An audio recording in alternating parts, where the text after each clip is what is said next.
ইল্লাল্লাহু ওয়াহদাহু লা শারীকা লাহু ওয়া আশহাদু আন্না মুহাম্মাদান আবদুহু ওয়া রাসূলুহু সাল্লাল্লাহু তাআলা আলাইহি ওয়া আলা আলিহি ওয়া সাহবিহি ওয়া সাল্লামা তাসলিমান কাসীরা।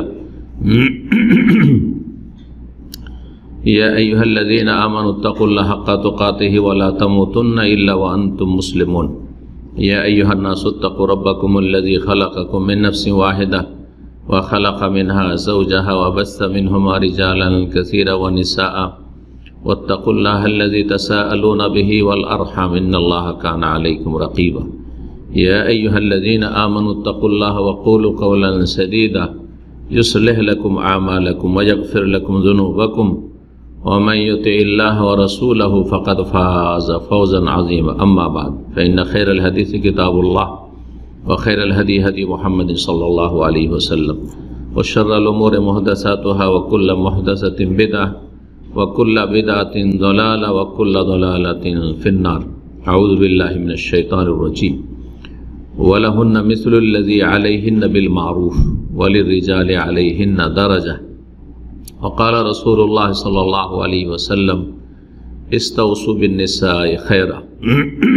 সম্মানিত দিনী ভাতৃমণ্ডলী, আল্লাহ রাব্বুল আলামিনের প্রশংসা এবং প্রিয় নবী মুহাম্মদ রাসূলুল্লাহ সাল্লাল্লাহু আলাইহি সাল্লামের উপর সালাত ও সালামের পর আজ বৃহস্পতিবার 20 মুহররম 1444 হিজরি মোতাবেক 18 আগস্ট 2022 আমাদের সাপ্তাহিক বিষয়ভিত্তিক আলোচনা প্রতি বৃহস্পতিবারে এশার সালাতের পরে হয়ে থাকে। দীর্ঘ বছর ধরে চলে আসছে, এটা যারা নিয়মিত এখানে আসেন তাদের সকলের জানা। এবং আজকের প্রোগ্রামে পরিবার সহ আসারও সুব্যবস্থা রয়েছে। আল্লাহ রাব্বুল আলামিন যাদেরকে পরিবারের নিয়ামত দিয়েছেন, স্থায়ী অথবা অস্থায়ী বাংলা ভাষাভাষী, সবাইকে আল্লাহ যেন তৌফিক দান করেন এই প্রোগ্রাম থেকে উপকৃত হওয়ার জন্য। দুনিয়াদারি কমিয়ে নিয়ে এসে যেন দিনদারি নিয়ে আসার, এলেম শেখা ফরজ, তারপরে ফরজ ওয়াজিব রয়েছে, আমল করা ফরজ, দিনের দাওয়াত দেওয়া ফরজে কেফায়া কমপক্ষে। আল্লাহ রাব্বুল আলামিন এই সমস্ত ফরজগুলি আদায় করা তৌফিক দান করেন, হারাম নাজায়েজ কাজ থেকে আল্লাহ মুসলিম সমাজকে বাঁচিয়ে রাখেন। আজকের বিষয়বস্তু অত্যন্ত গুরুত্বপূর্ণ, যেমন পুরুষদের জন্য তেমন নারীদের জন্য। বিষয়বস্তু হচ্ছে স্ত্রীর অধিকার, অর্থাৎ স্বামীর ওপর স্ত্রীর অধিকার। আর একটি বিষয় আমরা এর আগে বেশ কিছুদিন হয়ে গেল বা বছর পার হয়ে গেছে আলোচনা করেছি, নিশ্চয়ই মনে আছে, সেটা হচ্ছে নারী অধিকার। সেটা অন্য বিষয়, বা কয়েক বছর হয়ে গেল হয়তো। নারী অধিকার মানে মুসলিম সমাজে বা মানব সমাজে নারীদের কি অধিকার রয়েছে, জি। আর যখন বলো স্ত্রীর অধিকার মানে স্বামীর ওপর স্ত্রীর হক, অধিকার বা প্রাপ্য। স্ত্রী হিসাবে স্বামীর কাছে কি পাবে, কি অধিকার রাখে, এই বিষয়টি নিয়ে অনেক আগে আলোচনা করেছি। জোবেল সম্মেলনে একটি আলোচনা করেছিলাম অনেক আগে, আর তারপরে এখানে মাঝে মধ্যে আলোচনা হয়েছে, কিন্তু আজকের আলোচনা একটু ভিন্ন রূপে করবো ইনশাআল্লাহ তাআলা, যাতে করে সবগুলি দিক পেশ করার মানে চেষ্টা করব, এবং তাতে সবগুলি দিক যাতে করে যারা শুনবেন তাদের সামনে ফুটে ওঠে। আর স্বামীরা স্ত্রীদের অধিকারগুলি যথাযথ আদায় যেন করতে পারে, আল্লাহ ফরজ আদায় করার সকল পুরুষকে তৌফিক দান করুন, যারা বিবাহিত অথবা বিবাহিত হবেন। আর নারীদেরকে আল্লাহ তৌফিক দান করেন তাদের ন্যায্য অধিকার জানার, এবং সেগুলি তাদেরকে আল্লাহ রাব্বুল আলামিন পাওয়া যেন সহজ করে দেন। কারণ অনেক নারীরা রয়েছে স্বামীর কাছ থেকে ন্যায্য অধিকার পায় না, প্রাপ্য থেকেই যায় পায় না, বঞ্চিত, নির্যাতিত। আল্লাহ রাব্বুল আলামিন সকলের যেন ভালো করেন। ইসলামের একটি সৌন্দর্য হচ্ছে যে মহান আল্লাহ রাব্বুল আলামিন একজনের আর একজনের ওপর বেশ কিছু হক, অধিকার রেখেছেন প্রাপ্য। রব থেকে শুরু করে রবের মাবুদের অধিকার হক রয়েছে বান্দার উপর। বান্দা হক আদায় করবে তার মালিক আল্লাহ রাব্বুল আলামিনের, আর রবের ওপর বান্দার হক রয়েছে। এই মর্মে হাদিস আপনাদের জানা আছে, তাই না? মুআয বিন জাবাল রাদিয়াল্লাহু তাআলা আনহুর হাদিস, মা হাক্কুল্লাহি আলা ইবাদিহি ওয়া মা হাক্কুল ইবাদি আলা আল্লাহ। আর তারপরে এক সৃষ্টির আর এক সৃষ্টির উপর অধিকার রয়েছে। অনেক আগে আলোচনা করেছিলাম পশু পাখির অধিকার।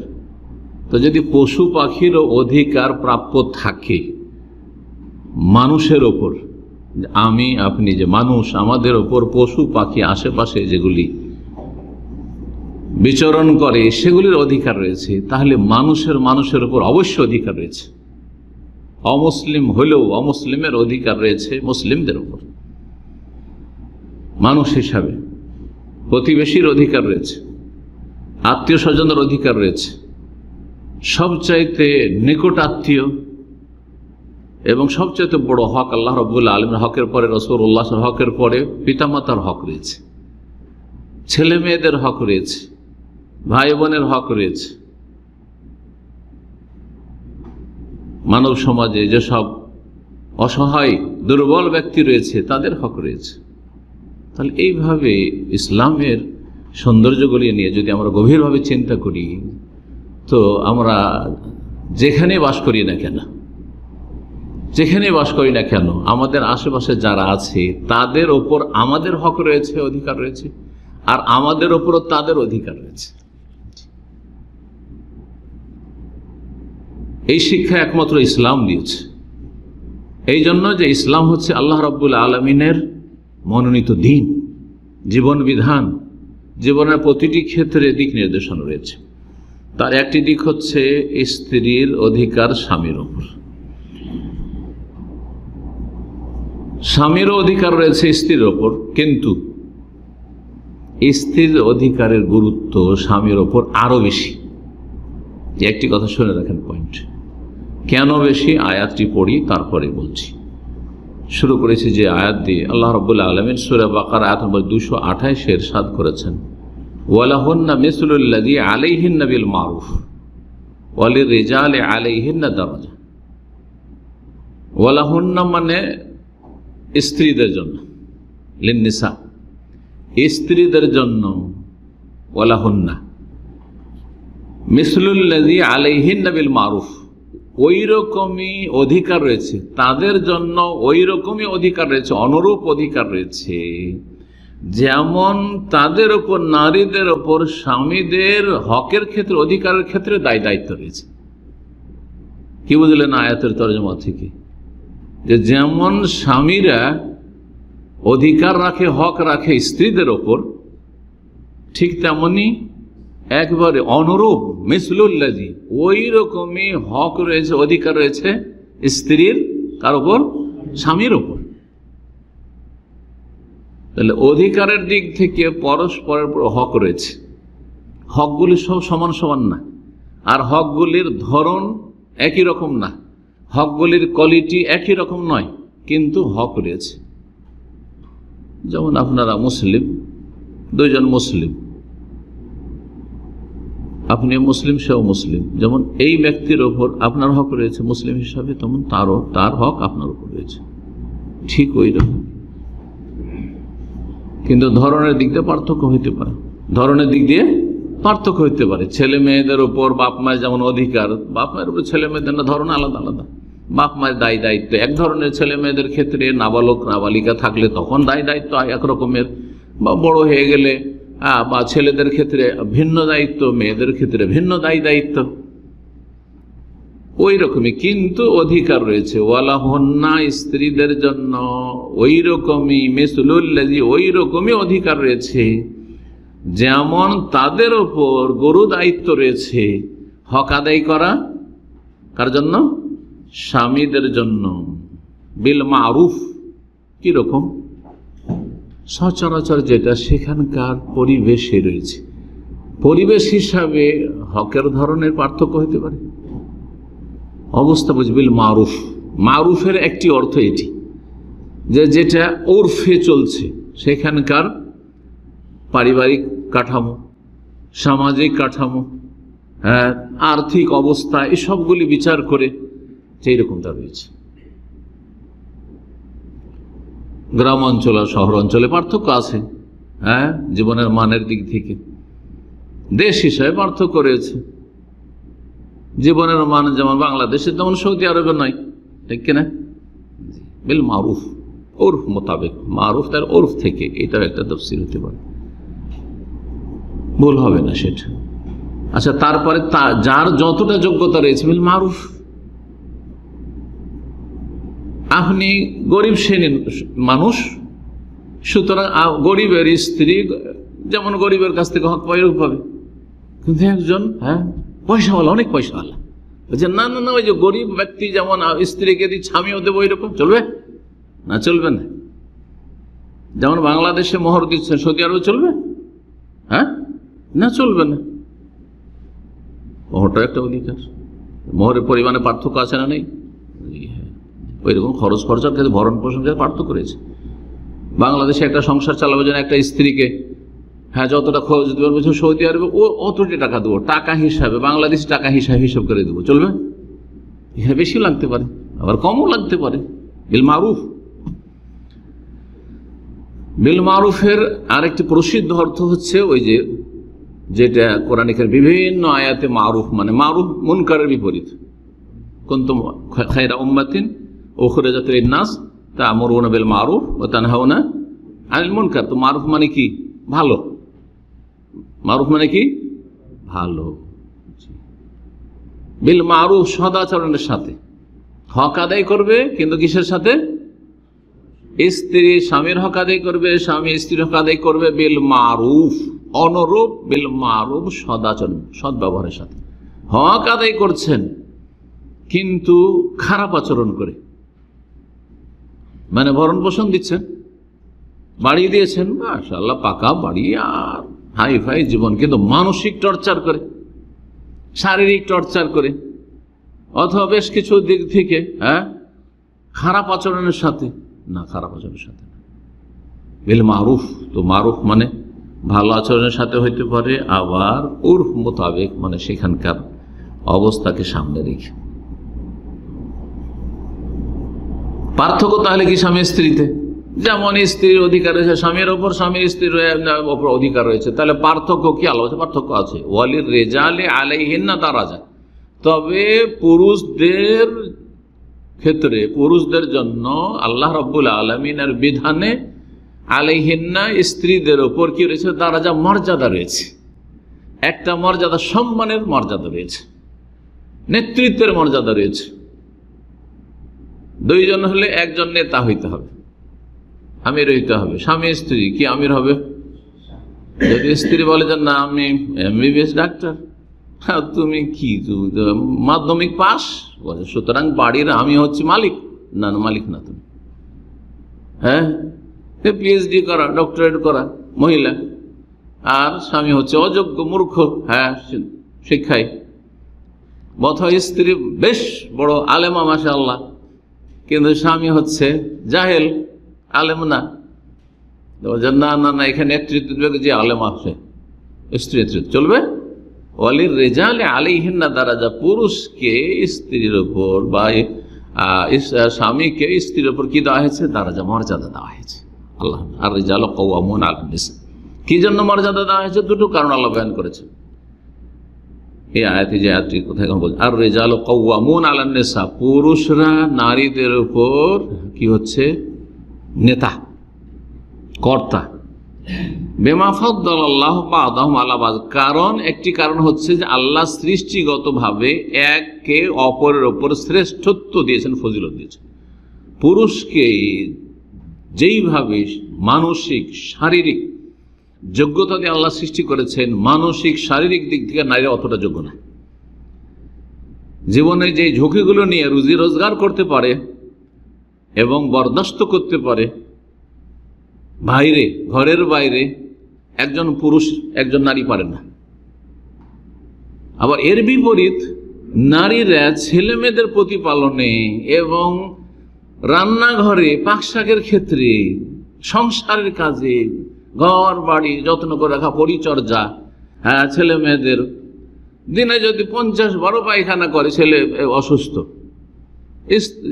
মা বিরক্ত হবে না, স্ত্রী আপনার বিরক্ত হবে না। কিন্তু আপনার 2 বার যদি সাফ করতে হয় তো মাথা খারাপ হয়ে যাবে, 2-4 দিন যদি পাক করতে হয় তো মাথা খারাপ হয়ে যাবে। কাপড় চোপড় যদি সাফ করতে হয়, প্রবাসীরা বলে যে প্রবাসে 2টো কাজ সবচেয়ে কষ্টকর, একটা হচ্ছে কাপড় পরিষ্কার করা, আর একটা হচ্ছে পাকশাক করা। যে পাকশাক যায় না, দীর্ঘদিন অভিজ্ঞতা হয়ে গেছে, বলছে আমাকে খুব ইজি লাগে, সেটা ব্যতিক্রম কিন্তু যেইভাবে রিস্ক নিয়ে বাইরে দৌড়াদৌড়ি ছোটাছুটি করে লাভ দিয়ে দৌড় দিতে দিতে ট্রেনে চেপে গেলেন, দৌড় দিতে দিতে ট্রেন থেকে নেমে গেলেন, মহিলা পারবে? হ্যাঁ, যেভাবে ঝুলছেন আপনি, হ্যাঁ, যেভাবে বাসের ওপরে উঠে যাচ্ছেন, ছাদে উঠে যাচ্ছে না, সফর করছে, পারবে? মহিলা পারবে না। যেভাবে মানুষের কাছে গিয়ে আপনি মানে ওই রকম ঝুঁকির সম্মুখীন হইলে আপনি মোকাবেলা করছেন সাহসের সাথে, মহিলা ভ্যাঁ করে কান্না শুরু করে দেবে, ঠিক না? বাস কান্নাটাই শেষ পুঁজি। স্বামী স্ত্রীতে লড়াই ঝগড়া করতে করতে এক পর্যায়ে স্বামী তো গরম হয়েই আছে, ওর গরমই থামে না, আর স্ত্রী কাঁদতে শুরু করলো, যত বড় পিএইচডি করা হোক আর ডাক্তার হোক না কেন, ঠিক না? শেষ পুঁজি হচ্ছে কান্না করা, না আত্মহত্যা করে নাও, রাখবোই না তো ওর সাথে অশান্তি, যখন এত জীবনটাই রাখবো না, শেষ পুঁজি হচ্ছে আত্মহত্যা করা, না হলে কান্না করা। এটা পুরুষরা করবে না সাধারণত। জি,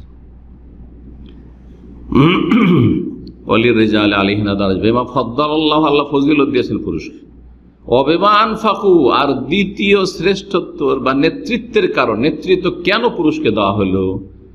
অবিমা, যেহেতু তাকে খরচ করতে, ব্যয় বহন করতে হবে, বাড়ি দিতে হবে তাকে, খাওয়া দাওয়ার খরচ দিতে হবে তাকে, যা সংসার খরচ সব দিতে হবে স্বামীকে। স্ত্রীর যতই বড় অঙ্কের স্যালারি থাকে না কেন, স্ত্রী 1 লাখ টাকা মাসে পায়, আপনি অনুমতি দিয়ে চাকরি করার, আর আপনি মিসকিন, আপনি 25,000 টাকা ইনকাম করতে পারেন না মাসে, আপনাকে খরচ চালাইতে হবে সংসারে, আপনাকে বাড়ি বানাইতে হবে, আপনার স্ত্রীর কোনো দায়িত্ব নেই। ইসলাম, তার ব্যক্তি মালিকানা আছে, তার টাকা পয়সাতে আপনার লোভ করার কোনো অধিকার নেই। সে যদি মায়া করে, দয়া করে, অনুগ্রহ করে, ইহসান করে, আর যদি সংসারে কিছু যদি শেয়ার করে, সেটা আলাদা কথা, সেটা কি করো। এটা আর একটা ফিকহি ভিন্ন বিষয়, যে যদি কোনো স্ত্রী চাকরি করে তাহলে সংসারের বাইরে ধরেন 8 ঘন্টা ডিউটি করে, সংসারে বেশ কিছু কাজ রয়েছে যেগুলো ব্যাহত হচ্ছে, সেজন্য স্বামী চাকরি করতে বাধা দিতে পারে, অথবা চাকরি করলে একটা কম্প্রোমাইজ আসতে পারে, ঠিক আছে 8 ঘন্টা তুমি বাড়ির বাইরে তুমি চাকরি করছো, ইনকাম করছো, তাহলে তুমি এতে একটা অংশ নাও, সেটা ভিন্ন বিষয়, সমঝোতা ভিন্ন বিষয়, কিন্তু তার বেতন আপনার বেতন না। অনেক মহিলা আছে জাহিল আমাদের সমাজে, একজন স্কুলের মাস্টার মহিলা 1 বছর আগে বলছে যে শেখ, আমাকে মেসেজ দিয়ে বলছে, শেখ আমি আমার চাকরি করতে চাই না, কিন্তু আমার স্বামী বলে যে চাকরি করো, আমার বাপ বলে চাকরি করো। এরকম অনেক মহিলা আছে ধার্মিক হয়ে গেছে, চাকরি করতে চায় না, তাও স্কুলে ধরে চাকরি করে, শিক্ষাঙ্গনে চাকরি করে, বলছে এটিএমটাও নিজের কাছে রাখে না স্বামীর হাতে। এটা তার অজ্ঞতা, যে তার বেতন আর এটিএম স্বামীর কাছে থাকবে, এটা তার ন্যায্য অধিকার সম্পর্কে অজ্ঞতা, জেহালত। এইভাবে কেউ এই কাজ করবেন না যে আমার এটিএম, একজন পুরুষ মানুষ আমার স্ত্রীর কাছে থাকে। আপনি এক পাগল, আর ওই মহিলাও পাগল যে বলছে আমার এটিএম কত স্যালারি আসছে না আসছে আমি কোনো খবর হয় আমার স্বামীর কাছে থাকি। পাগল এগুলো সব, দিন সম্পর্কে জাহিল। জি, আল্লাহ বোঝার তৌফিক দান করুন। জি, কি বলছিলাম, একটি কথা বলতে চেয়েছিলাম যে স্বামীর হক রয়েছে স্ত্রীর ওপর, স্ত্রীর হক রয়েছে স্বামীর ওপর, কিন্তু স্ত্রীর হকের গুরুত্ব স্বামীর হকের চাইতেও বেশি। স্ত্রীর হক আদায় করার গুরুত্ব স্বামীর হক আদায় করার চাইতেও বেশি গুরুত্বপূর্ণ। কারণটা শুনে নেন ভালো করে, ওলামায়ে কেরাম যেটা বয়ান করেছেন, রহস্য এই আয়াতের তাফসীর, যে স্বামীর যদি হক আদায় করতে স্ত্রী অবহেলা করে, অনেক মহিলারাই করে, স্বামী হক আদায় করেন না, সংসারের কাজ ভালোভাবে করেন না, ছেলে মেয়েদের পরিচর্যা ভালো করে করে না, ধরেন অলস, এমনকি পাক শাক করে দেন, আপনি আসবেন তাহলে একসাথে মিলে সহজে করবে, তাহলে পাক শাক হবে, খেতে পাবেন, না হলে কোনোদিন এমন বাইরে থেকে আসলেন কাজ কাম করে আর খাবার দাবার রেডি আছে, এরকম পাচ্ছেন না, এমনও অকেজো মহিলা আছে। বিভিন্ন ক্ষেত্রে দায়িত্বহীনতা, স্বামীর হক আদায় করে না। ধরে স্বামীর যদি হক আদায় না করে স্ত্রী, তাহলে স্বামী কি করতে পারবে? ঠিক আছে, তুমি হক আদায় করতে পারছো না, সুতরাং আমি আরেকটা বিয়ে করে নেবো। অধিকার আছে না নেই? অধিকার আছে, আরেকটা বিয়ে করে নেবো, যাতে আমার হক আদায় হয়, আমার এই কাজ কামগুলি হয় যেগুলি তোমার দায়িত্ব ছিল, তুমি করছো না। অথবা হক আদায় করছো না, তালাক দিয়ে দেবো, তাও জায়েজ। এমন হক আদায় করছে না যে হক আদায় করা জরুরি না, যে অধিকার আপনার যদি না দেন, তালাক দিতে পারেন। এটা আছে না নেই? এর বিপরীত স্ত্রীর হক যদি স্বামী আদায় না করে, অধিকাংশ স্ত্রী হচ্ছে অসহায়। যাব কোথায়? বাপের বাড়ি থেকে চলে এসেছি, এক সংসারে চলে এসেছি, এখান থেকে তালাক নিয়ে যাই, সবাই বলবে তালাক প্রাপ্ত, নিশ্চয়ই কোনো দোষ আছে, না হলে কেন তালাক দিয়েছে বা তালাক হয়েছে। এটা সমাজ কিনা? সমাজের এটা বাস্তব চিত্র, ঠিক না? সুতরাং জুলুম বরদাস্ত করে, হক আদায় করে না, দুর্ব্যবহার করছে, জুলুম অত্যাচার করছে, মানসিক, শারীরিক, আর্থিক সব দিক থেকে, তারপরেও সে স্বামীর ঘরে জুলুম বরদাস্ত করে অসহায়, আল্লাহর কাছে অন্তর্ত অভিযোগ করে অথবা অভিযোগ না করে যে অবস্থায় দুঃখে কষ্টে থেকে যাচ্ছে, থাকছে না। কিন্তু স্বামীতে তো এমন নাই, স্বামী তো এরকম কাজ করে না সাধারণত, সব ক্ষেত্রে ব্যতিক্রম রয়েছে। এই জন্য স্ত্রীর হক আদায় করা স্বামীর ওপর আরো বেশি গুরুত্বপূর্ণ। যেহেতু তোমার কাছে সে তার বাবা মায়ের সংসার ছেড়ে, যেখানে 18-20 বছর মানুষ হয়েছে, কত আদর যত্নে মানুষ হয়েছে, সেখান থেকে অসহায় হয়ে তোমার ঘরে হাজির হয়েছে। সুতরাং তুমি যদি তার সহায় না হও আল্লাহর পরে, তুমি যদি তার পাশে না দাঁড়াও, তুমি যদি তার হক আদায় না করো, তাহলে সে যাবে কোথায়? সে দুর্বল। এবং নবী করিম সাল্লাল্লাহু আলাইহি ওয়াসাল্লাম বলেছেন যে ইন্নামা তুনসারুনা ওয়া তুরযাকুনা বিদুআফাইকুম, তোমাদের সমাজে, মানব সমাজে যারা দুর্বল অসহায়, তাদের ওসিলাতে তোমাদেরকে রিজিক দেওয়া হয়। নারী জাতি দুর্বল পুরুষের তুলনায়, কচি কাঁচা ছেলে মেয়ে, যার ছেলে মেয়ে বেশি দুর্বল অসহায়, অথবা কমই আছে কিন্তু যতটা আছে ততটা তো দুর্বল। আপনার ছেলে মেয়ের ওসিলাতে আল্লাহ আপনাকে রিজিক দিচ্ছেন, না হলে আপনার আল্লাহ অসন্তুষ্ট, আপনি পাপী, আপনার জন্য রিজিক দেন না আল্লাহ রাব্বুল আলামিন। জি, আপনি খারাপ মানুষ, কিন্তু আপনার এই কচি কাঁচাগুলিকে, অসহায়গুলিকে আল্লাহ রাব্বুল আলামিন আগে বাড়াবেন, এগুলি তরবিয়তের ব্যবস্থা করেছেন আপনার মতো খারাপ লোক দিয়ে, যার ফলে আল্লাহ হয়তো আপনার রুজিতে বরকত দিয়েছেন আপনার স্ত্রীর জন্য। এই জন্য দেখা যায় অধিকাংশ মানুষের বিয়ে শাদীর পর বরকত শুরু হয়, ছেলে মেয়ে হওয়ার পর আরো বরকত শুরু হয়, রিজিকের রাস্তা খুলে। এটাকে এত হালকা নজরে দেখবেন না। আর এতেই শুধু সীমিত নয়, অনেক বড় ভাইরা রয়েছেন, বাপ দুনিয়া থেকে চলে গেছে, অথবা বাপ দুর্বল মানুষ, বড় ভাই, মেজো ভাই, ওপরে যারা আছে তারা কত কষ্ট করে দীর্ঘ 10 বছর 20 বছর ওই ভাই বোন মানুষ করতে আর ওদের বিয়ে শাদী দিতে, ওগুলো দিয়ে সব চলে গেছে, আরাম পায়নি। ওই দিক থেকে ফ্রি হইতে পারে, অবসর হয়নি, এদিকে ছেলে মেয়ের সিলসিলা শুরু হয়েছে, ছেলে মেয়েদের জন্য কষ্ট করতে, সারা জীবনটা কষ্ট করতে করতে চলে গেল, নিজের সুখ কোনোদিন খুঁজে পেল না। হচ্ছে না? হয়তো আপনাকে যে রুজিগুলি আল্লাহ দিয়েছেন, সুস্থতা রুজি হোক আর হায়াতে বরকত হোক, হ্যাঁ, আল্লাহ আপনাকে দীর্ঘায়ু করেছেন, অথবা আপনাকে মানসিক দিক থেকে শান্তিতে রেখেছেন, আপনার ছেলে মেয়ে বড় করা আল্লাহ সহজ করে দিয়েছেন, যে ছেলে মেয়েকে সহজে আপনি বড় করে নিতে পারলেন, অথবা আপনাকে বিভিন্ন দিক থেকে, টাকা পয়সা শুধু রিজিক না, এর আগে বলেছে, সব দিক থেকে আল্লাহ আপনাকে সুখে রেখেছেন। দেখা যাচ্ছে যে এইরকম বড় ভাইরা যারা অনেক কোরবানি দিয়েছে দুর্বল ভাই বোনদের জন্য, তারা বেশি সুখে রয়েছে, অথচ তাদের পরিবারের সদস্য সংখ্যা বেশি, তারপরে তারা সুখে আছে। এগুলো বাস্তব সত্য, যেগুলো অস্বীকার করার নয়। আর বাস্তবে দেখতে পান আর না পান, আপনার মোটা চোখ যদি থাকে, মোটা দৃষ্টি দেখতে পাবেন না, কিন্তু আপনার কোরআন সুন্নাহর আলোকে দেখতে হবে। জি, আল্লাহ বোঝার তৌফিক দান করেন। তো ভূমিকাতে বেশ কথা লম্বা হয়ে গেছে, সংক্ষেপে কথাগুলি তাহলে বলে যায়। স্ত্রীর অধিকার স্বামীর ওপর 2 রকম রয়েছে। একরকম হচ্ছে আর্থিক, আর আরেক রকম হচ্ছে যেগুলি আর্থিক না, আর্থিক ছাড়া অন্য রকম অধিকার। আর্থিক অধিকার, আর যেগুলো আর্থিক নয় এমন অধিকার, হুকুক মালিয়া আর হুকুকুন গায়রু মালিয়া। আর্থিক অধিকারগুলি আগে বলেনি। আর্থিক অধিকার মানে কি?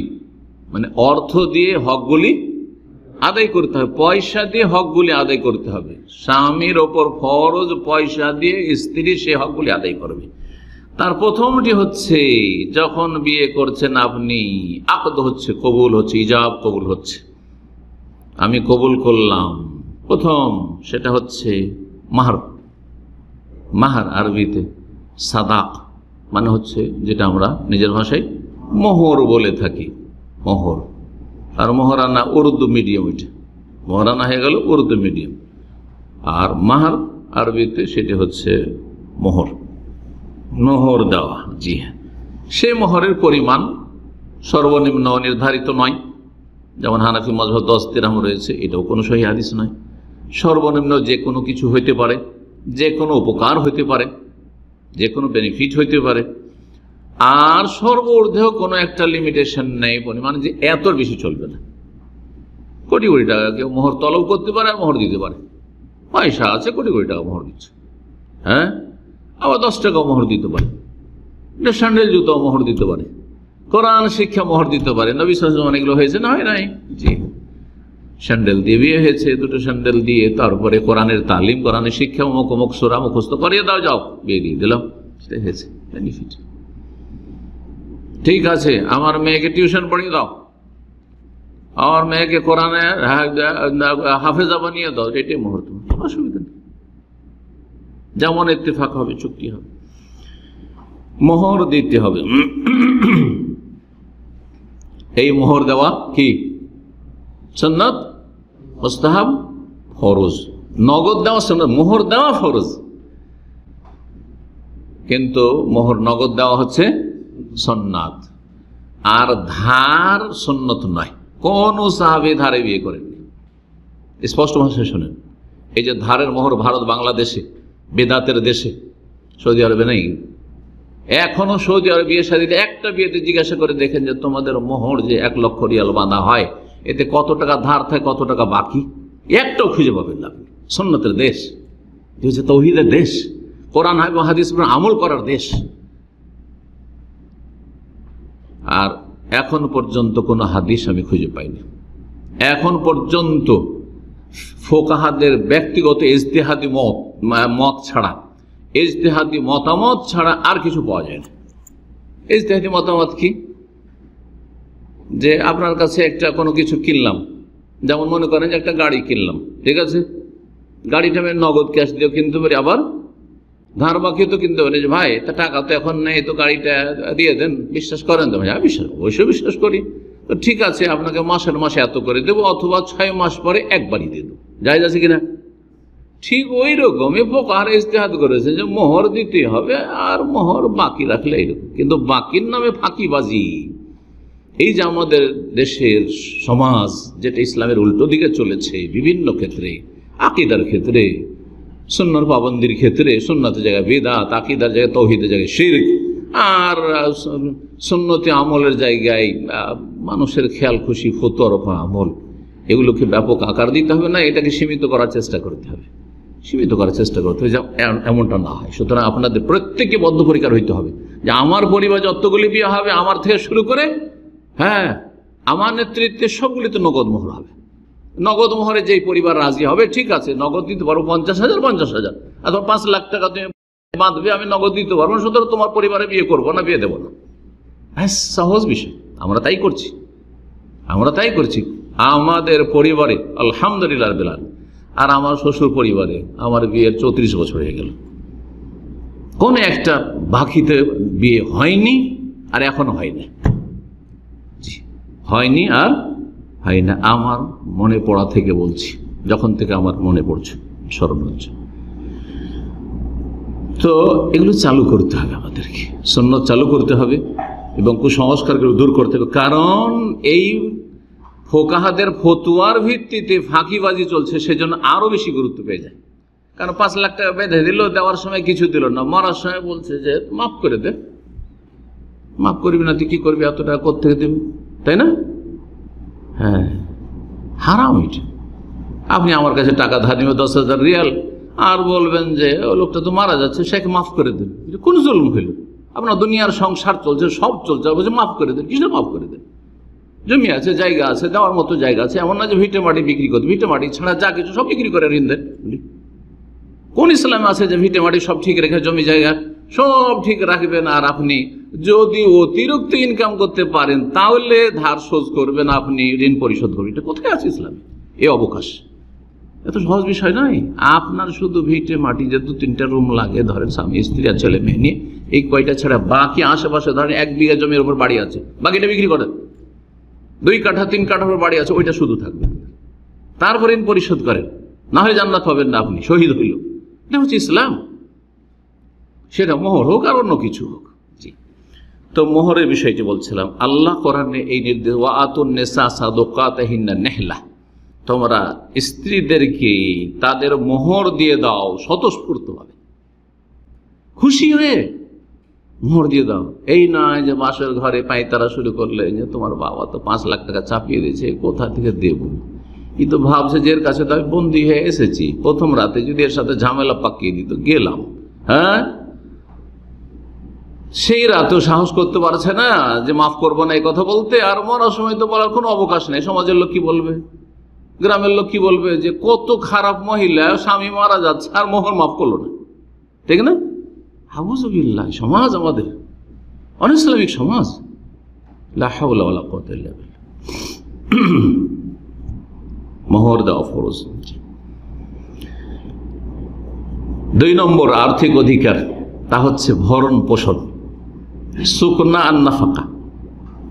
সুকনা আর নাফাকা, তবে দুটোকে 2 বারে বলি। একটা হচ্ছে নাফাকা, কি দেওয়া? তার খরচ, পোষ খরচ, মানে তার খাওয়া খরচ দেওয়া, খাওয়া খরচ দেওয়া। জি, এটাকে নাফাকা বলা হয়। সমস্ত উলামায়ে কেরামদের ইজমা রয়েছে এই মাসলায়। হানাফি, শাফি, মালিকি, হাম্বলি এমন কেউ ইখতিলাফ করেনি যে স্ত্রীর খরচ দেওয়া সুন্নাত মুস্তাহাব। সবাই বলছেন ফরজ, সমস্ত উলামায়ে কেরাম বলছেন স্ত্রীর খরচ দেওয়া, খাওয়া খরচ দেওয়া, পানীয় খরচ দেওয়া ফরজ। কিন্তু একটি শর্ত লাগিয়েছেন উলামারা, শর্ত হচ্ছে স্ত্রী যাতে করে স্বামীর সাথে বসবাসে প্রস্তুত থাকে, স্বামীকে সম্ভোগ করার সুযোগ দেয়। স্ত্রী যদি বলে যে না, আমি তোমাকে বিয়ে করেছি কিন্তু আমি আমার বাবার বাড়ি থাকবো, অথবা আমি আমার স্কুলের পাশে আমার বাসায় থাকবো, তুমি কোথায় আছো, তুমি পারলে আসো, না হলো না, তখন আলাদা বিষয়। খরচ দিতে হবে যতক্ষণ পর্যন্ত সম্ভোগের সুযোগ দিচ্ছে স্ত্রী সম্ভোগ। যদি সুযোগ না দেয়, না তোমার কাছে যাব না, তোমার রুমে যাব না, তোমার বিছানায় যাব না, তাহলে তখন যে খাওয়া দাওয়া খরচ রয়েছে সেটা আর ফরজ ওয়াজিব থাকবে না কার উপর? স্বামীর উপর। কারণ এই যে খাওয়া দাওয়া খরচ দিচ্ছে, কিসের নিষ্ঠা দিচ্ছে? এমনি এমনি মাথায় বোঝা চাপিয়ে নিয়েছে, কাঁধে? না না, ওঠেই না। তার এগনিস্টে আল্লাহ তাকে কিছু দিয়েছে, সেটা হচ্ছে স্ত্রী সম্ভব।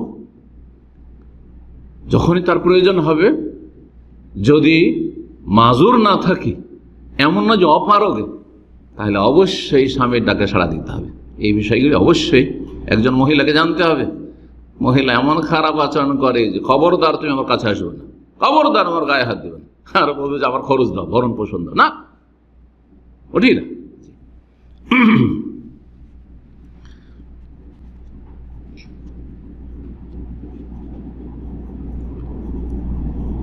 খাওয়া দাওয়া খরচ দিতে হবে, আর তার সাথে সংশ্লিষ্ট যেসব খরচগুলো রয়েছে, আনুষঙ্গিক খরচ যেগুলো রয়েছে, চিকিৎসা দেওয়া ফরজ কিনা স্বামীর ওপর, এটা তো ফুকাহে কেরামদের অনেক ইখতিলাফ রয়েছে। তবে একজন স্বামীর মানবতা, বরং একজন মুসলিমের, একজন মানুষের মানবতা হচ্ছে যে আপনার সবচেয়ে ঘনিষ্ঠ ব্যক্তি, স্বামী স্ত্রী জীবন, দাম্পত্য জীবন, সে অসুস্থ হবে আর তার চিকিৎসা খরচ দেবেন না। সে অসুস্থ হয়ে পড়ে থাকবে, যা তোর বাবা যদি খরচ দেয় তো যা চিকিৎসা করা, না হলে না, চলবে। সুতরাং ফুকাহে কেরামদের ইখতিলাফের ক্ষেত্রে আমি ওই মতটিকে মোটে মেনে নিতে পারি না যারা বলছে যে না, এটা জরুরি নয়। তবে তার ক্ষমতা অনুসারে, যদি ক্ষমতা থাকে, যার যেমন ক্ষমতা রয়েছে, সে অনুযায়ী চিকিৎসা খরচ দেবে। আল্লাহ রাব্বুল আলামিন সূরা বাকারার আয়াত নম্বর 233 ইরশাদ করেছেন, ওয়ালাল মাউলুদি লাহু রিজকুহুন্না ওয়া কিসওয়াতুহুন্না বিল মারুফ। যার সন্তান, সন্তান বাবার না মায়ের? বাবার সন্তান। আসলে বাবার ওয়ালাল মাউলুদ, যার সন্তান, যার ওরসজাত সন্তান, সন্তানকে সম্পৃক্ত করে বাবার সাথে, যার সন্তান তার উপর দায়িত্ব হচ্ছে নারীদের স্ত্রীদের কি দেওয়া, রেজেক দেওয়া, ওয়াকিসওয়াতুহুন্না তাদের বস্ত্র দেওয়া, খাওয়া দাওয়া দেওয়া, আর বস্ত্র বিল মারুফ সচরাচর যেটা সেখানে চলে। আপনার সমাজে যে ধরনের, আপনার ভাইয়েরা, আপনার গ্রামবাসী যেমন স্ত্রীদেরকে আপনার মতো যারা মোটামুটি আপনার লেভেলের সচ্ছল, তারা কি ধরনের কাপড় চোপড় দেয় ওই রকম দেবে। এই নয় যে আপনার মতো যারা সচ্ছল গোটা গ্রাম দিচ্ছে। আজকাল একটা শাড়ির দাম কত? 500 না 1000? আচ্ছা 1000 টাকা বললাম, 800, 1000 টাকা, 1000 টাকা। আর যদি বলবেন না আমি 5000 টাকার নিচে শাড়ি পরি না, চলবে না? চলবে না। বিল মারুফ, আল্লাহ বলছে বিল মারুফ। সেখানকার অবস্থা বুঝে। আরেকটা সূরা তালাকের আয়াত নম্বর 7, আল্লাহ বলছে লিউনফিক যু সাআতি মিন সাআতি, সচ্ছল ব্যক্তি তার সচ্ছলতা অনুযায়ী খরচ করবে। যে যেমন সচ্ছল, আরব দেশে এসে সচ্ছল হয়েছেন, এখনকার মতো খরচ করবেন। আপনি আপনার স্ত্রীকে বলতে পারেন না যে তোমার মনে আছে আজকে 10 বছর আগে দেশে যখন ঢাকায় থাকতাম আর তখন 5000 টাকা বেতন ছিল, তখন কত টাকা দিতাম মাসে? চলবে নাকি ওইটা? এ কথা চলবে? মিন সাআতিহি, জি যতটা সচ্ছলতা আছে সেই সচ্ছলতা অনুযায়ী। ওমান কদিরা আলাইহি রিজকুহু, আর যদি কারো রেজেককে সংকুচিত করা হয়, ইনকাম নেই, চাকরি নেই, আপনার ধরেন 2000-3000 রিয়াল মান্থলি বেতন ছিল, হঠাৎ করে চাকরি চলে গেল, দীর্ঘদিন আপনি অবৈধ হয়ে আছেন, অথবা আপনার ইনকামই নেই। স্ত্রী যদি পিড়াপিড়ি করে যে না তুমি দিচ্ছিলে আমাকে 30,000 টাকা মাস, এখন 30,000 টাকা মাস দিতে হবে, একটা পয়সা না, আমার খাওয়ার পয়সার ব্যবস্থা আমি কোত্থেকে দেবো? কথা বোঝা গেছে? আল্লাহ তাই বলছেন যদি কারো রিজিককে সংকুচিত করে দেয় কোনো স্বামীর, ফালিউনফিক মিম্মা আতাহুল্লাহ, যা আছে তাই দিন, যা আছে 500 রিয়াল বেতন পাচ্ছেন, ওদের থেকে স্ত্রীকে কিছু দেন, আপনি কিছু খান, আপনার খরচ কমান, স্ত্রীর খরচ কমান, সেই অনুযায়ী খরচ করেন। আল্লাহু আকবার। কোরআন সব কথা বয়ান করে দিয়েছে, কোরআন এবং হাদিস সমস্ত বিধান রয়েছে, শুধু ব্যক্তি জীবন নয় আর আধ্যাত্মিক জীবন নয়। কারণ অন্যান্য ধর্ম আধ্যাত্মিকতা নিয়ে শুধু রুহানিয়াত আলোচনা করে। ইসলামে যেমন রুহানিয়াত আধ্যাত্মিকতা রয়েছে, তেমনই মানুষের ব্যক্তি জীবনের চাহিদা পূরণ করা হয়েছে, পারিবারিক জীবনের চাহিদা পূরণ, সমস্যার সমাধান দেওয়া হয়েছে, সামাজিক, রাষ্ট্রীয়, আন্তঃরাষ্ট্রীয় সমস্ত। আল্লাহু আকবার। আর্থিক আল্লাহ রাব্বুল আলামিন যেন এই দ্বীন ইসলামের মূল্যায়ন করে আমাদেরকে তৌফিক দান করেন। নবী সাল্লাল্লাহু আলাইহি ওয়াসাল্লাম আবু সুফিয়ানের স্ত্রীর নাম কি ছিল জানা আছে? হিন্দ। কিন্তু আমাদের দেশের লোকেরা ওকে কি বলে? হিন্দা। কারণ আমাদের দেশের লোকেরা হিন্দ মহিলার নাম এটা বুঝে না। হ্যাঁ, হিন্দ ছিল তার নাম। হিন্দ উতবার মেয়ে আবু সুফিয়ানের স্ত্রী। মা আয়েশা রাদিয়াল্লাহু তাআলা আনহা বর্ণনা করছেন যে রাসূলুল্লাহ সাল্লাল্লাহু আলাইহি ওয়াসাল্লামের কাছে একদিন আসলেন এই মহিলা ইসলাম কবুল করার পর। ইসলাম কবুল, মক্কা বিজয়ের সময় ইসলাম কবুল করেছিলেন। এসে বলে ইয়া রাসূলুল্লাহ, আল্লাহ রাসূল। ইসলামের কট্টর দুশমন এই মহিলা ছিল, যেমন স্বামী দুশমন, স্ত্রী ওই রকমই দুশমন ছিল দীর্ঘ সময় ধরে। তো ইসলাম কবুল করেছে, আল্লাহ তৌফিক দিয়েছেন। কত আল্লাহ রাহমুর রাহিম। এত বড় বড় জালেমকে আল্লাহ হেদায়েত করেছেন। তা আপনি আমি জন্মসূত্রের মুসলিম, যদি গুনাহ থাকে আল্লাহর কাছে দ্রুত তওবা করতে হবে না? আল্লাহ কি মাফ করবেন না? অবশ্যই মাফ করবেন। বড় শিরক করেন, বড় কুফরি করেননি, ইসলামের বিরুদ্ধে অস্ত্র ধরেননি, ঠিক না? জি। সুতরাং যদি গুনাহ থাকে আল্লাহর কাছে মাফ চান তাড়াতাড়ি, মত আসার আগে। জানেন না যে কখন মত চলে আসে, সুতরাং সবসময় নিজেকে আপডেট করে রাখার চেষ্টা করে। আল্লাহ তৌফিক দান করুন। ইয়া রাসূলুল্লাহ, হে আল্লাহ রাসূল, ইন্না আবু সুফিয়ান রাজুলুন শাহীহুন। আবু সুফিয়ান যে আমার স্বামী আছেন না, এমন এক মানুষ যে অত্যন্ত কৃপণ। বখিলুন মানে কৃপণ, আর শাহীহুন মানে দারুণ কৃপণ, মারাত্মক কৃপণ, একবারে চরম, একবারে কৃপণ, বখিল। লা ইউতিনি মিনান নাফাকা, আমার খরচ দেয় না, আমার ছেলে মেয়ের খরচ দেয় না। মা ইয়াকফিনি, যেটা সর্বনিম্ন যথেষ্ট হয়, সর্বনিম্ন মানের আমার খরচ যেটা লাগে মান্থলি সেটাই দেয় না। ওই এক ফিবানি আমার যে ছেলেগুলো আছে, সন্তানগুলো আছে, এগুলোরও খরচ দেয় না ঠিক করে। ইল্লা মা আখাযতু মিন মালিহি বিগাইরি, তবে তাকে না জানিয়ে যদি আমি লুকিয়ে চুরিয়ে নিয়ে নিই তাহলে ব্যাপারটা অন্যরকম। তো নিতে পারবো কি? দেয় না। আর প্রয়োজন তো কি করব আমি? কি তাকে না জেনে নিতে পারবো? ফাহাল আলাইয়া ফি যালিকা মিন জুনাহ, আমার কি কোনো গুনাহ হবে যদি স্বামীকে না বলে তার ক্যাশ থেকে, তার বাড়ি থেকে কিছু যদি আমি নিয়ে নিই? ব্যবসায়ী ছিলেন আবু সুফিয়ানের, ব্যবসা বাণিজ্য ছিল, বড় কাফেলা নিয়ে সামনে এসে যেত। ফাকালা রাসূলুল্লাহ, রাসূল বললেন, কি বললেন? নিতে হবে না, ন্যায্য অধিকার। খুযি মিন মালি বিল মারুফ, তোমার স্বামী, কৃপণ স্বামীর ধন সম্পদ থেকে তার অগোচরে না জানিয়ে তুমি নিতে পারো বিল মারুফ, সদ আচরণের সাথে। এটাও তাফসীর করা যায়, ভালো আচরণের সাথে।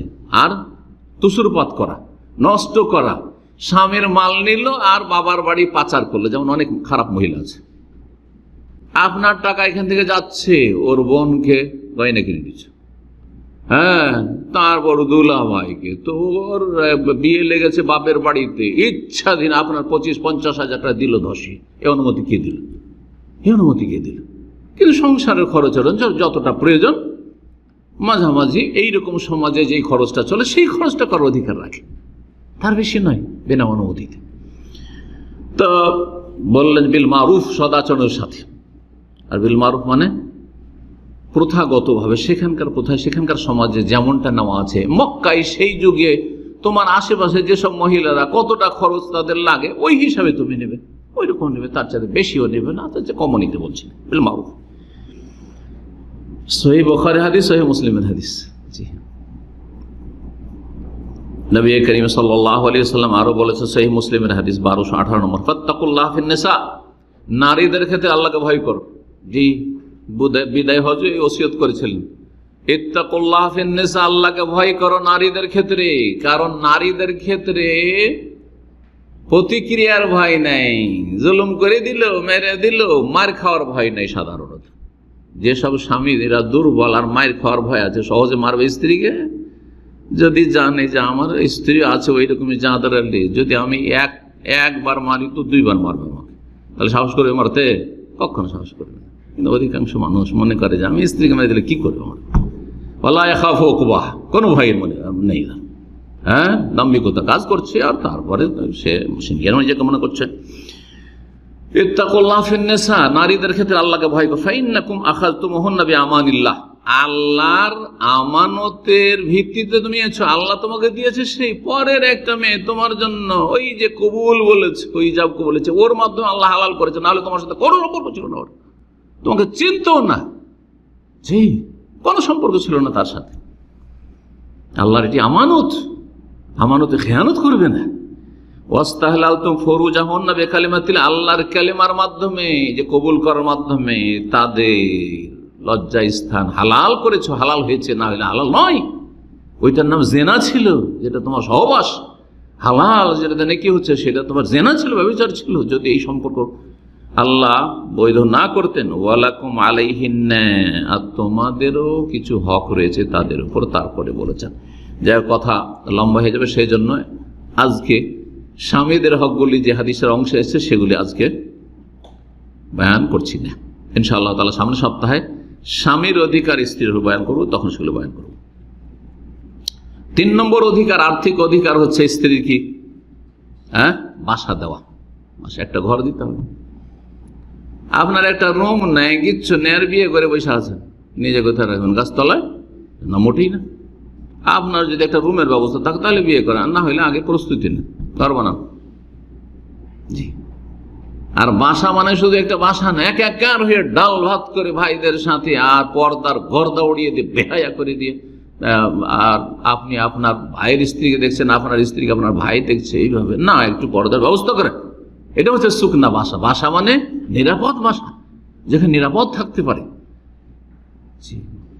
বাসাতে প্রোটেকশন থাকবে, বাসাতে পর্দার ব্যবস্থা থাকবে, বাসাতে শরীয়ত পালনের সুব্যবস্থা থাকবে, এগুলো হচ্ছে বাসা। আর বাসা মানে এই নয় যে একটা রুম, আপনার রুম থেকে বেরোচ্ছেন, আপনার ভাই একই রুম থেকে বেরোচ্ছে, ওর বউকে দেখছে, ওর বউকে দেখছে, যে নাজায়েজ আমাদের দেশের যে পারিবারিক কাঠামো, কত যে গুনাহ হচ্ছে সবার আল্লাহ ভালো জানে। আল্লাহ হেদায়েত দান করে প্রথম বাপ মাকে।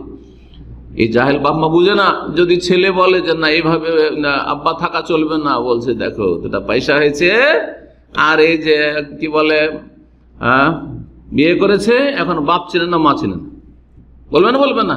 ফতোয়া দিতে কম না আমাদের দেশের বাপ মা, জাহেল বাপ মা। না, পর্দার ব্যবস্থা করতে হবে। পর্দার সাথে একটা ভাষা দেওয়া, এটা হচ্ছে সুকনা ভাষা।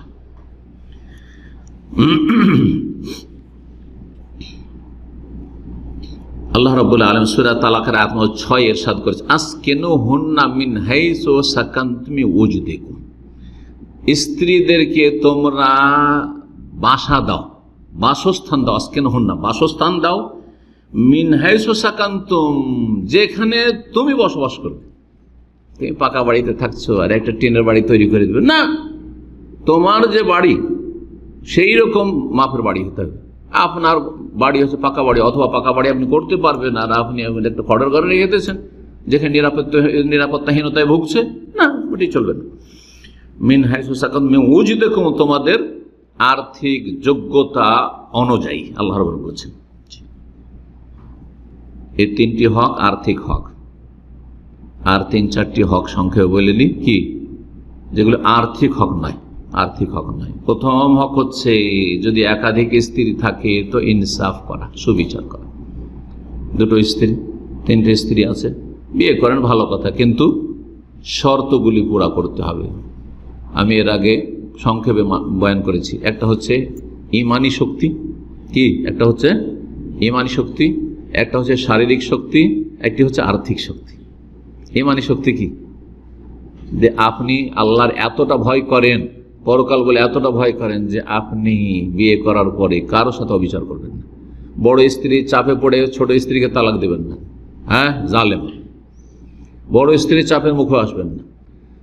আর ছোট স্ত্রী পেয়ে গিয়ে আর ও বুড়িকে কি আর ভালো লাগে, এটাও করবেন না, এটাও করবেন না। কথা বোঝা গেছে না? জি হ্যাঁ, ইমানি শক্তি, ইমান এত মজবুত। আমার ইমান মজবুত। আমাদের ছাত্রদের অনেকে দেখা যায় এত ইমান মজবুত নিজে বলে বিয়ে করার ক্ষেত্রে যে আমাদের কি ভয় লাগে। মাঝে মাঝে চিন্তা করে হতেও পারে যে আমাদের ছাত্রদের ইমান আমাদের চাইতে বেশি মজবুত, হ্যাঁ, কিন্তু দেখা যাচ্ছে বাস্তবে গিয়ে এই প্রমাণ দিতে পারে না তারা। আল্লাহ হেদায়েত দান করুন। জি,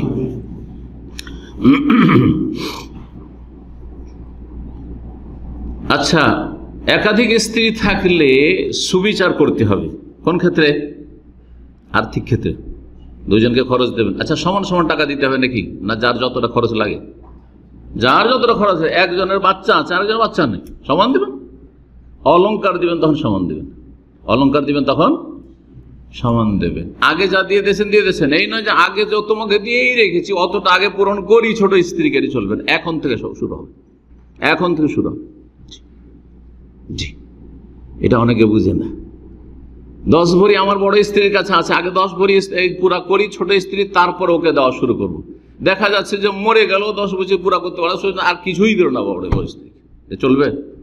যেদিন থেকে সেদিন থেকে ইনসাফ শুরু হয়েছে। এখন সামান নিয়ে আসবেন, ঘড়ি নিয়ে আসবেন, 2টো ঘড়ি নিয়ে আসবেন, মোবাইল নিয়ে আসবেন, 2টো মোবাইল নিয়ে আসবেন, একই ধরনের মোবাইল নিয়ে আসবেন, ঠিক আছে?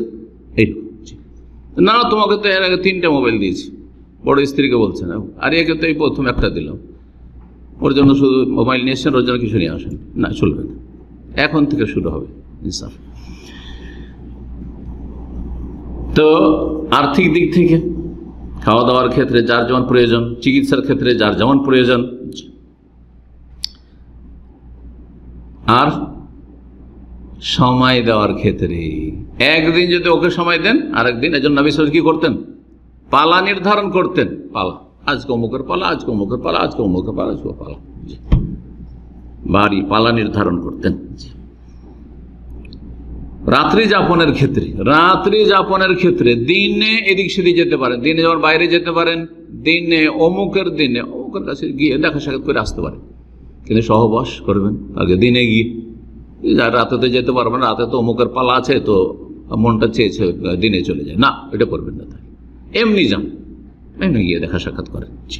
নবী সাল্লাল্লাহু আলাইহি ওয়াসাল্লাম সকালবেলা একটা চক্কর দিতেন, 9 স্ত্রী একসাথে ছিল, খোঁজ খবরটা সকালবেলা নিয়ে নিলেন, আবার আসর পরে সবগুলির বাড়িতে যেতেন, আর একটু 10 মিনিট 15 মিনিট কিছুক্ষণ বসলেন, আর কথাবার্তা বললেন একটু, আর কথা মিন গায়রে মাসিসিন, সব হাদিসে রয়েছে মিন গায়রে মাসিসিন, স্পর্শ করতেন না। জি, মানে সহবাসে যেতেন না, কিন্তু কাছাকাছি হইতেন। জি, আদর স্নেহ করতেন, গল্প করতেন, আর তারপর তখন বেরিয়ে গেলেন।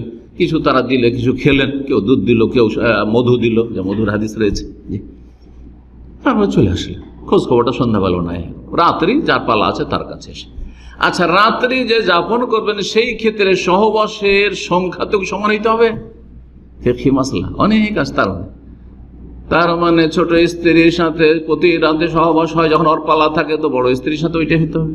অত বড় স্ত্রীর সাথে আজকে রাত 2বার হয়ে গেছে, ছোট স্ত্রীর কাছে 2বার হইতে হবে সহবাস, এমনটা না। না, কারণ সহবাসের বিষয়টি মানুষের ইখতিয়ারে অনেক সময় থাকে না, ইখতিয়ারে থাকে না। মানুষ সেই ক্ষেত্রে স্বাধীন নয় যে আমি যতবার ইচ্ছা পূরণ করে দেবো, 2বার পূরণ করে দেবো, অনেক সময় পারবে না। কিন্তু সময়ের ক্ষেত্রে পারবে, যে 1 রাত ওর কাছে দেখেছি, 1 রাতের কাছে থাকবে, 3 রাত ওর কাছে দেখেছি, 3 রাত ওর কাছে থাকবে, পারবে।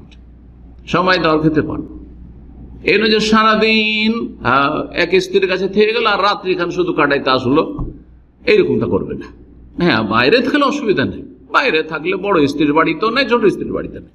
আর যদি খোঁজ খবর নিতে হয়, যে সকাল বিকাল খোঁজ খবর নেবো, তো বড়টারও খোঁজ নেবে, ছোটটারও খোঁজ নেবে।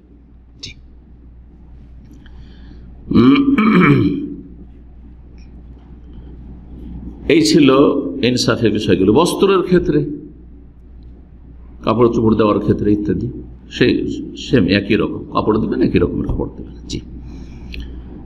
2 নম্বর অধিকার হচ্ছে কিসের? আর্থিক নয় এমন, সেটা হচ্ছে হুসনুল ইশরা, সদাচরণ করা, ভালো আচরণ করবেন স্ত্রীর সাথে। কি করবেন? ভালো আচরণ। যতগুলি কাজকে, কথাকে ভালো আচরণ বলা হয় সেগুলি করবেন, আর যতগুলি কথা কাজকে খারাপ আচরণ বলা হয় সেগুলিকে অ্যাভয়েড করবেন। এটার নাম ভালো আচরণ। যে কোনো ব্যক্তি সম্পর্কে আমরা যখন বলি লোকটি ভালো, তার মানে কি? তার 2টো দিক আছে। সে কারো খারাপ করে না, আর সে মানুষের কি করে? ভালো করে, তাহলে ভালো মানুষ। কিন্তু তার একটা যদি থাকে তো কখনো ভালো হইতে পারে না। লোকটা ভালো কিন্তু কারো কোনো ভালো করে না, কিছুটা ভালো, ভালো না, আসলে বড় ভালো না। কথা বোঝা গেছে না? সুতরাং ভালো আচরণ করা মানে খারাপ আচরণ করবেন না। আর ভালো আচরণ আপনার সবচেয়ে ঘনিষ্ঠ ব্যক্তি, চিন্তা করুন। স্বামী স্ত্রী জীবন এমন একটা জীবন যে স্বামী স্ত্রীর জীবনে এমন কিছু গোপন বিষয় শেয়ার করা যায়, গোপন বিষয় বলা যায়, যেটা পৃথিবীর কাউকে বলা যায় না, কাউকে বলা যায় না, ঠিক কিনা? কাউকে বলতে পারবেন না, বাপ মাকেও পারবেন না, ভাই বোনকেও পারবেন না, ঘনিষ্ঠ বন্ধুকেও পারবেন না। কিন্তু আপনার দুর্বল পয়েন্ট অথবা সবল পয়েন্ট সব আপনার স্ত্রী জানে। ওই রকম একজন মহিলার দুর্বল দিক রয়েছে, আর সবল দিক রয়েছে, ভালো দিক রয়েছে, সব তার স্বামী জানে। এত বেশি জানে যে অন্য কেউ তার সম্পর্কে জানে না। সদাচরণের একটা গুরুত্বপূর্ণ দিক হচ্ছে যে দুর্বল দিকগুলি, ত্রুটির দিকগুলি রয়েছে, সেগুলি কোথাও বাইরে কি করবেন না, প্রকাশ করবেন না। কিছু বদচরিত্রের স্ত্রী আছে, স্বামীর যতগুলো দুর্বল দিক, বান্ধবীর কাছে গিয়ে আরে ও পারে না, আরে ওর এইরকম, ওর মধ্যে এই রয়েছে, সেই রয়েছে, না না, মোটেই না, জায়েজ না। এইরকমই অনেক জাহেল মূর্খ স্বামী রয়েছে, স্ত্রীর কোনো দুর্বল পয়েন্ট রয়েছে, সেখানে বলছে ও আমার স্ত্রী এইরকম, এই দোষ রয়েছে, এই রয়েছে, এই রয়েছে। না, জায়েজ না, জায়েজ নয়। আপনি এখানে হক আদায় ত্রুটি করলেন, এটা সদাচরণ করলেন না।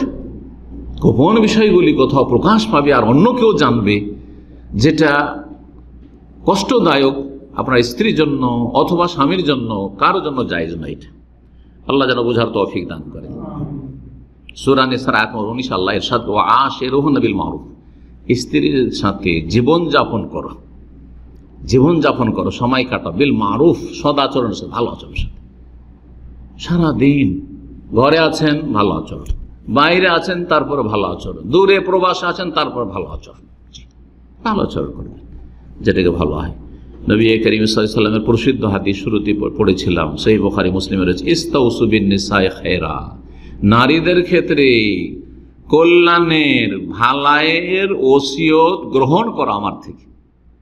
নবী সাল্লাল্লাহু আলাইহি ওয়াসাল্লাম উপদেশ দিচ্ছেন আমার থেকে নারীদের ক্ষেত্রে, স্ত্রীদের ক্ষেত্রে কি করো? ভালো কল্যাণের উপদেশ গ্রহণ করো, যে তোমরা তাদের সাথে ভালো আচরণ করবে, ভালো আচরণ করবে। আল্লাহ যেন তৌফিক দান করেন, আল্লাহ সহজ করেন। 3 নম্বর বিষয় হচ্ছে স্ত্রীর হক স্বামীর ওপর, যে স্ত্রীর ক্ষতি করবেন না, স্ত্রীকে কষ্ট দেবেন না।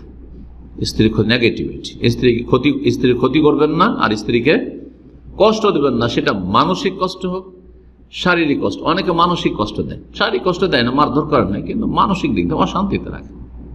হ্যাঁ, কষ্ট দেওয়া, আর্থিক দিক থেকে কষ্টে রাখে, পারিবারিক দিক থেকে কষ্টে রাখে। অনেক জাহেল স্বামী আছে, মনে করে যে আমার স্ত্রী মানে আমার মায়ের দাসী। এটা বাঙালি মূর্খ সমাজে এটা খুব আছে। কিন্তু আর বলেও, আমাদের কলকাতার এক ভাই ছিল, এখানে মারা গেছে, আল্লাহ রহম করেন।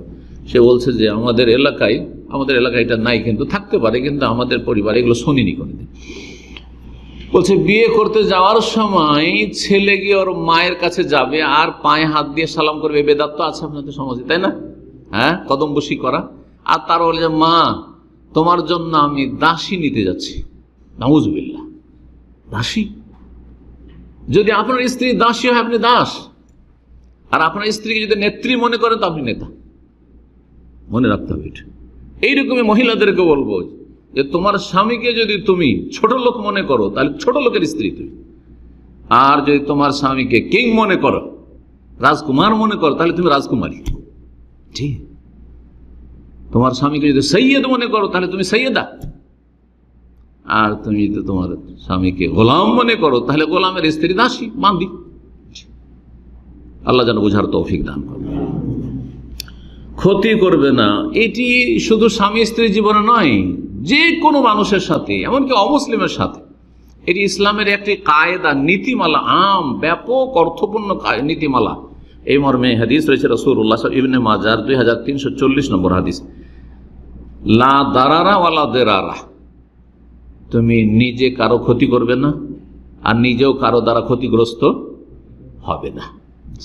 লা তাযলিমুনা ওয়ালা তুযলামুন, সুদের বিধান বয়ান করতে গিয়ে আল্লাহ বলছেন যে তোমরা জুলম করবে না আর জুলমের শিকার হবে না, তোমাদের সাথে জুলম করা হবে না। জুলম কারো ক্ষেত্রে বৈধ না। ক্ষতি করবে না স্ত্রী, আর স্ত্রী দ্বারা ক্ষতিগ্রস্ত হবে না। কোন রকমের ক্ষতি করার অবকাশ ইসলামে কারো সাথে নেই। অমুসলিমের ক্ষতি করবেন না। এই জন্য তো অমুসলিমকে ইসলামের দাওয়াত দেওয়া ফরজ, যে জাহান্নামে চলে যাবে তার এই অবস্থায় মারা গেলে জাহান্নাম থেকে উদ্ধার করি। যদি দুনিয়ায় কোথাও ডুবে যাচ্ছে, সাঁতার যাচ্ছে না, আগুনে জ্বলে যাচ্ছে, কোনো বাড়িতে ফেসে গেছে, একটা গাড়ি অ্যাক্সিডেন্ট হয়েছে, কিছুক্ষণ গাড়িতে ফেসে থাকলে মরে যাবে, তাকে উদ্ধার করার জন্য আমরা আপ্রাণ চেষ্টা করি, যে কোনো মানুষকে, মুসলিম হোক অমুসলিম হোক, তাহলে জাহান্নামে চলে যায়, এই অবস্থায় থেকে গেলে তাকে দাওয়াত দেওয়ার গুরুত্ব কত বেড়ে যায়, চিন্তা করতে হবে বিষয়টি। এই জন্য মুসলিমদেরকে আমরা দাওয়াত দিয়ে রাখি, যে দাওয়াত দেওয়া ফরজ, এটা ইসলাম শিখিয়েছে। আর না হলে এই নয় যে তাদের দাওয়াত দেওয়া মানে তাদের ক্ষতি করা, তাদেরকে ইসলামে নিয়ে আসা মানে তাদের ক্ষতি করা, বরং তাদের সবচেয়ে বড় হিতাকাঙ্ক্ষী জাহান্নামের আগুনে ঝাঁপ দিতে যাচ্ছে, সেখান থেকে উদ্ধার করার আমরা চেষ্টা করছি। আল্লাহ যেন অমুসলিমদেরকে বুঝার এই বিষয়টি তৌফিক দান করেন, আর মুসলিমদেরকে গুরু দায়িত্ব সম্পর্কে বুঝার তৌফিক দান করেন। নবী করিম সাল্লাল্লাহু আলাইহি ওয়াসাল্লাম স্ত্রীদের সাথে কত সদাচরণ করতেন। কি বলেছেন নবী? খায়রুকুম লি আহলিহি, তোমাদের মধ্যে সবচেয়ে ভালো মানুষ কে? যে স্ত্রীর কাছে ভালো মানুষ।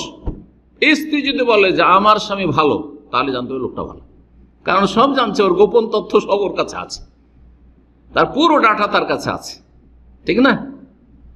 ও আনা খায়রুকুম লি আহলি, আর আমি মুহাম্মদ রাসূলুল্লাহ সাল্লাল্লাহু আলাইহি ওয়াসাল্লাম বলছি যে আমি আমার পরিবার স্ত্রীদের কাছে সবচেয়ে ভালো মানুষ।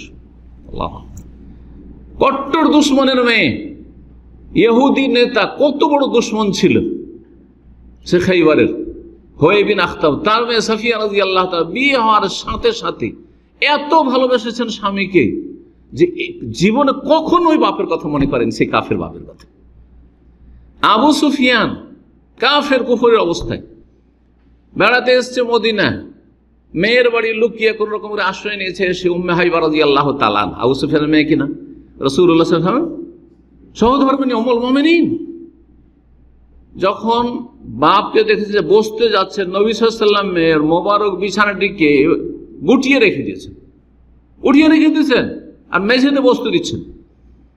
তখন আবু সুফিয়ান অবাক হয়ে বলছে যে মা, তুমি এই বিছানাটিকে আমার যোগ্য মনে করলে না, না আমাকে এই বিছানার যোগ্য মনে করলে না?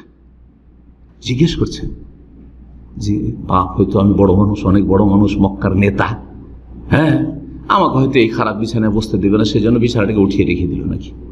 বলছে যে আব্বা ইন্নাকা রাজুলুন মুশরিকুন নাজাস, আপনি মুশরিক নাপাক, ওয়াহাযা ফিরাশু রাসূলিল্লাহ, আর এটি হচ্ছে রাসূলুল্লাহর বিছানা, এই মোবারক বিছানায় আপনার মতো নাপাককে বসতে দেবো এটা হতে পারে না। তাই এটাকে মুড়িয়ে রেখে দিলাম যে মুশরিক যেন, নাপাক যেন আমার স্বামী রাসূলুল্লাহ সাল্লাল্লাহু আলাইহি ওয়াসাল্লাম, আমার স্বামী আমার রাসূল, তার এই পবিত্র বিছানায় না বসে। দেখেছেন কি ভালোবাসা, চিন্তা করেন আপনি। যেমন তেমন কথা, যেমন তেমন কথা, যে বাপের ভালোবাসাকে, যেটা প্রাকৃতিক ভালোবাসা কাফের হইল, সেই ভালোবাসাকে কিভাবে তারা ভুলে গেছে রাসূলুল্লাহ সাল্লাল্লাহু আলাইহি ওয়াসাল্লামের মহব্বতে। শুধু রসুল হিসাবে নয়, তার আগে খুলুকুন আযীম, ইন্নাকা লাআলা খুলুকুন, উত্তম চরিত্রে মুগ্ধ হয়ে যে এমন স্বামী পৃথিবীতে আর হইতে পারে না সাল্লাল্লাহু আলাইহি ওয়াসাল্লাম। আল্লাহ যেন তার সত্যিকার জীবনের প্রতিটি ক্ষেত্রে আমাদের অনুসরণের তৌফিক দান করে। রাসূলুল্লাহ সাল্লাল্লাহু আলাইহি ওয়াসাল্লাম মেয়ের জীবনে অনেক নজির রয়েছে স্ত্রীদের সাথে কিভাবে সদাচরণ করতে হয়, কিভাবে তাদের আদর করতে হয়, স্নেহ করতে হয়। চিন্তা করেন, এক স্ত্রী দিল ভেঙে, এক তো খাবার এসেছে, কত খিদা লেগে আছে, সে অবস্থায় খাবার এসেছে, ঘটনা জানা আছে কিনা? খাবার দিয়ে পাঠিয়েছে আর একজন স্ত্রী, সতীনের ঝাল বরদাস্ত করতে পারেনি, রাগ বরদাস্ত করতে পারেনি, কি করেছে? হঠাৎ করে সেই খাদেমের হাতে বাড়ি মেরেছে আর পড়ে গেল, পেয়ালাটি ভেঙে গেল, যে তরকারিটা নিয়েছিল সেটাও নষ্ট হয়ে গেল আর পেয়ালাও ভেঙে গেল। আমরা কি করতাম? প্রথম তো জুতা মারতাম, তাই না? করতেন না? করতেন না? যতটা পারতেন আপনি পিটনি দিতেন, সাইজ করতেন আর তারপরে কথা বলতেন, ঠিক না? কিছুই বললেন না। কেন এটা করলে? কেন কথাটিও বলেননি। নবী সাল্লাল্লাহু আলাইহি ওয়াসাল্লাম বললেন, গারাত উম্মুকুম, তোমাদের মায়ের আত্মমর্যাদা বোধ জেগে উঠেছে, গায়রাত চলে আসছে, বরদাস্ত করতে পারেনি সতীনের ঝাল। সতীন প্রাকৃতিক জিনিস, সতীন সাধারণত মহিলারা বরদাস্ত করতে পারে না, তাই বরদাস্ত করতে পারেনি। এই কথা বলে আর কিছুই বললেন না, বললেন যে ঠিক আছে, খাবার গেল, এটা আমার হক ছিল, আমাকে হাতিয়ে দিয়েছিল, আমারটা আমি কি করলাম? ছেড়ে দিলাম। কিন্তু পেয়ালা যেহেতু অমুকের, সুতরাং পেয়ালার বদল আরেকটা ভালো পেয়ালা তার বাড়ি থেকে উঠিয়ে দিয়ে দিলেন খাদেমকে, যাও পেয়ালাটা নিয়ে গিয়ে দিয়ে দাও, প্রতিশোধ। কিছুই বললেন না সাল্লাল্লাহু আলাইহি ওয়াসাল্লাম। কি শিখলাম আমরা? আল্লাহ যেন আমলের তৌফিক দান করেন। 4 নম্বর বিষয়টি বলে শেষ করে দিই, সেটা হচ্ছে, সেটা যদিও সদাচরণ অন্তর্ভুক্ত, কিন্তু এটা অনেক ওলামারা আলাদা করে বর্ণনা করেছেন, সেজন্য বর্ণনা করে। সেটা হচ্ছে স্ত্রীকে শ্রদ্ধার নজরে দেখবেন, সম্মান করবেন, মূল্যায়ন করবেন। প্রত্যেকের ভালো দিক আছে আর খারাপ দিক আছে, আপনার আমার নেই, দুর্বল দিক নেই, অবশ্যই আছে। একমাত্র রাসূলুল্লাহ সাল্লাল্লাহু আলাইহি ওয়াসাল্লাম, যে কোনো মানুষের ভালো দিকের সাথে কম থাকলেও খারাপ দিক আছে, ঠিক না? বরং অধিকাংশ মানুষের খারাপ দিকটা বেশি, ভালো কম আছে। তাহলে আপনার যখন খারাপ দিকগুলি আপনার স্ত্রী বরদাস্ত করে নিচ্ছে, আপনার স্ত্রী দুর্বল দিক রয়েছে, খারাপ দিক রয়েছে, বরদাস্ত করতে হবে না? অবশ্যই বরদাস্ত করতে হবে, সম্মান করতে হবে, মূল্যায়ন করতে হবে। কারণ আপনার স্ত্রী আপনার জীবন সঙ্গিনী, আপনার মানসিক শারীরিক শান্তির এবং উপভোগের মাধ্যম। আল্লাহ কি বলেছেন? অমিন আয়াতি আন খালাকা লাকুম মিন আনফুসিকুম আজওয়াজা লিতাসকুনু ইলাইহা, সূরা রুমের আয়াত নম্বর 21। আল্লাহ বলছেন আল্লাহর একটি বড় নিদর্শন হচ্ছে, কুদরতের ক্ষমতার বহিঃপ্রকাশ হচ্ছে যে তোমাদের মধ্য থেকে, মানব সমাজ থেকে আল্লাহ তোমাদের জোড়া স্ত্রী সৃষ্টি করেছে। যদি জিন হইতো স্ত্রী, ভয়ে সারা রাত ঘুম আসতো না, রুম থেকে পালিয়ে যেতে যদি জানতে পারেন যে আমার স্ত্রী জিন, ঠিক না? পারতেন? কখনো পারতেন না। আপনি কোনো হিংস্র পশু হইতো, আচ্ছা হিংস্র পশু বাদেন, এমনি কোনো পশু, হ্যাঁ গরু ছাগল, অনেক জানোয়ার আছে কুকুরকে বিয়ে করছে আজকাল, তাই না? আউযুবিল্লাহ, কত সুন্দর। মিন আনফুসিকুম, তোমার মতো মানুষ, আদম সন্তান, তুমি আদম সন্তান সেও আল্লাহ দিয়েছেন লিতাসকুনু ইলাইহা, যাতে করে সুকুন, মানসিক শারীরিক শান্তি হাসিল করতে পারো। কত যে মানসিক শারীরিক শান্তি হাসিল করছে স্ত্রীর মাধ্যমে, স্ত্রী সম্ভোগের মাধ্যমে, স্ত্রী পাশে থাকার মাধ্যমে। আরে চোখের সামনে থাকলে কি শান্তি, একটু কথা বললে যে কি শান্তি, বুঝতে পারছেন না? আল্লাহ বুঝার তৌফিক দান করে। সুতরাং শ্রদ্ধা করবে, সম্মান করবে। স্ত্রীকে শ্রদ্ধা করো, সম্মান করা মানে তার বাপ মাকে সম্মান করবে, তার ভাই বোনদেরকে সম্মান করবে, ছোটদেরকে স্নেহ করবে, তার ভাই বোন বড়দের সম্মান করবে। জি, শ্যালক শালিকাদের যারা বড় রয়েছে তাদের সম্মান করবে। বড়দের সম্মান করা আর ছোটদের আদর স্নেহ করা, এটা ইসলাম শিখিয়েছে যে কোনো ক্ষেত্রে। আল্লাহ জান, আর এই ক্ষেত্রে স্ত্রী বেশি অধিকার রাখে যেমন স্বামী বেশি অধিকার রাখে। আল্লাহ রাব্বুল এই বিষয়গুলি যেন বুঝার তৌফিক দান করেন এবং আমাদেরকে আল্লাহ এলেম শিখার সাথে সাথে আমল করার তৌফিক দান করেন। আল্লাহর হক আদায় করার সাথে সাথে মানুষের হক আল্লাহ আদায় করার তৌফিক দান করেন। ওয়া সাল্লাল্লাহু আলা নবিয়িনা মুহাম্মদ।